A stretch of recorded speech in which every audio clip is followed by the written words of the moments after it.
Seorang anak menangis histeris saat mengikuti rapid test yang digelar di kawasan Pasar Tanah Abang, Jakarta Pusat siang tadi. Sementara itu di Situbondo, Jawa Timur, sejumlah petugas PPS juga menangis saat diambil sampel darahnya guna keperluan rapid test.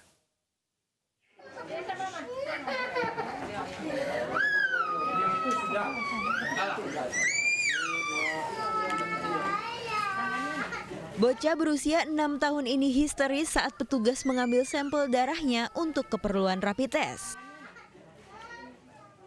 Rapid test dan swab test di Posyandu Kebon Kacang ini menyasar ratusan buruh ekspedisi beserta keluarganya yang beraktivitas di sekitar kawasan Pasar Tanah Abang, Jakarta. Namun sayangnya minat warga untuk menjalani rapid test sangat rendah. Kalau nginget dari teman sih tadinya takut, katanya darahnya digini-gini, diambil gini-gini, ya kita kan terpaksa aja. Cuman nyampe di sini nggak begitu, nggak takut, nggak menakutkan. Dalam tes kali ini, tim medis menyediakan 150 alat rapid test dan 50 alat swab test.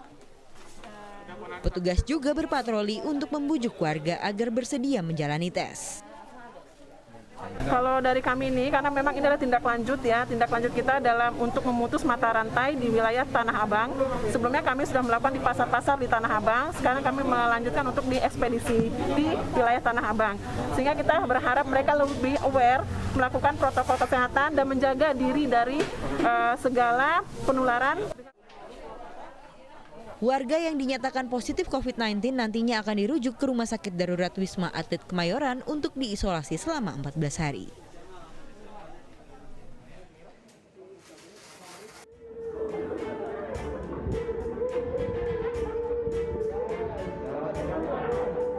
Seorang petugas penyelenggara pilkada serentak KPU Kabupaten Situbondo menangis ketakutan saat hendak diambil sampel darahnya untuk rapid test. Rapid test bagi petugas penyelenggara Pilkada Serentak 2020 Kabupaten Situbondo wajib dilakukan. Jelang Pilkada, rapid test akan digelar selama 3 hari, dibagi menjadi 3 zona, yakni wilayah Barat, Tengah, dan Timur. Ya, kita memang mengagendakan rapid test ini 3 kali, Mbak. Jadi ini yang pertama, kemudian nanti yang kedua, kemudian yang terakhir dengan KPPS nanti. Jadi kita memang mengagendakan 3 kali kegiatan rapid test seperti itu. Ini dalam rangka untuk memastikan bahwa penyelenggara itu sehat dan aman. KPU Kabupaten Situbondo belum bisa menyampaikan hasil tes cepat karena menjadi konsumsi internal lembaga. Nantinya bagi penyelenggara pilkada yang diketahui hasil tes cepatnya reaktif, pihaknya akan meminta isolasi mandiri selama 14 hari dan akan ditindaklanjuti proses pengambilan swab. Dari Situbondo, Jawa Timur, Rizky Amirul, iNews melaporkan.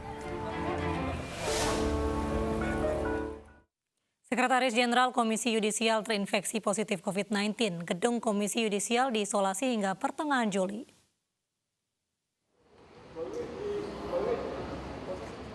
Aktivitas gedung Komisi Yudisial ditiadakan setelah Sekjen KY Tubagus Rismunandar ternyata positif COVID-19. Penutupan akan dilakukan hingga 15 Juli mendatang sambil seluruh area gedung didisinfeksi. Selama ditutup, KY hanya melayani pengaduan melalui online di website yang telah tersedia. Sementara Sekjen KY dirawat di Rumah Sakit Pertamina Jaya dan kondisi kesehatannya berangsur membaik. Sehubungan dengan adanya terserang COVID-19 Sekjen, maka kami mengambil kebijakan bahwa kantor Komisi Yudisial akan disemprot disinfektan di dalam maupun di luar. Dan kami nyatakan bahwa KY akan di lockdown sampai dengan tanggal 15 Juli yang akan datang. Penambahan kasus baru positif COVID-19 mencapai 2.657 kasus untuk hari ini. Penambahan kasus nyaris 100% itu karena adanya klaster baru di Bandung, Jawa Barat, yakni Sekolah Calon Perwira Angkatan Darat.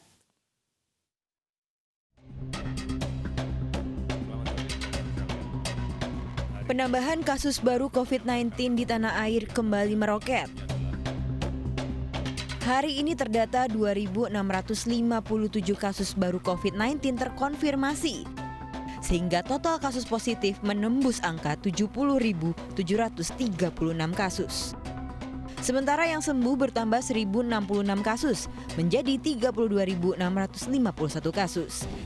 Dan yang meninggal dunia sebanyak 58 sehingga menjadi 3.417 kasus.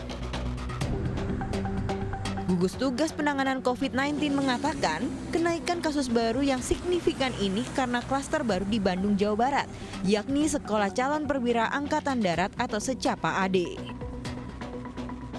Untuk Provinsi Jawa Barat, ini didapatkan dari klaster yang sudah selesai kita lakukan penyelidikan epidemiologi sejak tanggal 29 kemarin berturut-turut, yaitu klaster di Pusat Pendidikan Sekolah Calon Perwira TNI Angkatan Darat.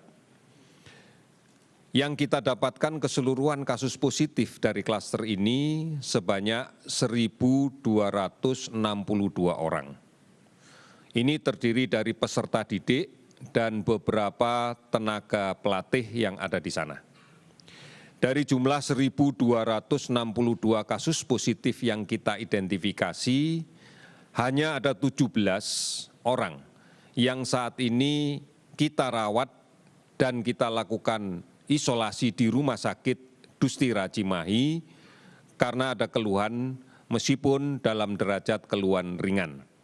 Sementara sisa yang lainnya sebanyak 1.245 tanpa keluhan apapun. Dan saat ini semuanya kita karantina di wilayah pendidikan Secapa Sekolah Calon Perwira Angkatan Darat di Bandung. Pemprov Jawa Barat pun berkoordinasi dengan pusat untuk melakukan rapid test pada warga yang tinggal di sekitar Secapa AD. Tim Liputan iNews melaporkan.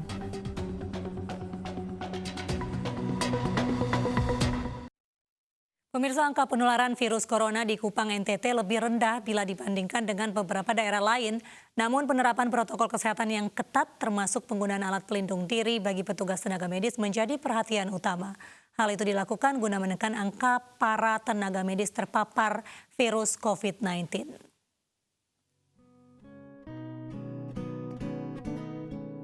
Tenaga medis di RSUD WZ Yohanes Kupang, Nusa Tenggara Timur terus berupaya untuk menekan kasus positif COVID-19. Meski kasus positif dengan tingkat kematian masih rendah, pihak rumah sakit tetap waspada dan menerapkan protokol kesehatan yang ketat, baik bagi pengunjung maupun untuk tenaga medisnya. Penggunaan alat pelindung diri lengkap menjadi prosedur yang harus dilaksanakan oleh para tenaga medis dalam upaya bersama mencegah penularan virus corona, khususnya di lingkungan rumah sakit.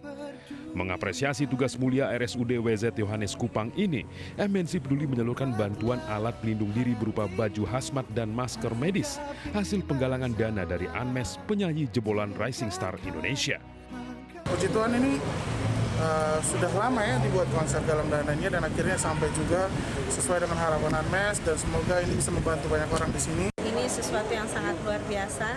Kami sangat yakin bahwa apa yang diberikan pada hari ini tetap akan bisa kami pergunakan meskipun sudah dinyatakan masuk ke dalam era new normal.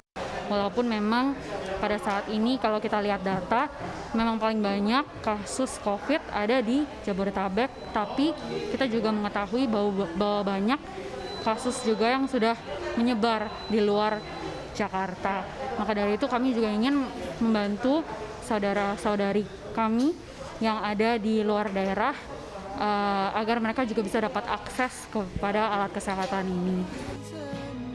Memutus mata rantai penularan virus corona menjadi tanggung jawab bersama. Untuk itu, mari bersama MNC Peduli kita berdonasi untuk menjawab kebutuhan tenaga medis dan masyarakat yang terdampak di seluruh tanah air. Tim iNews melaporkan.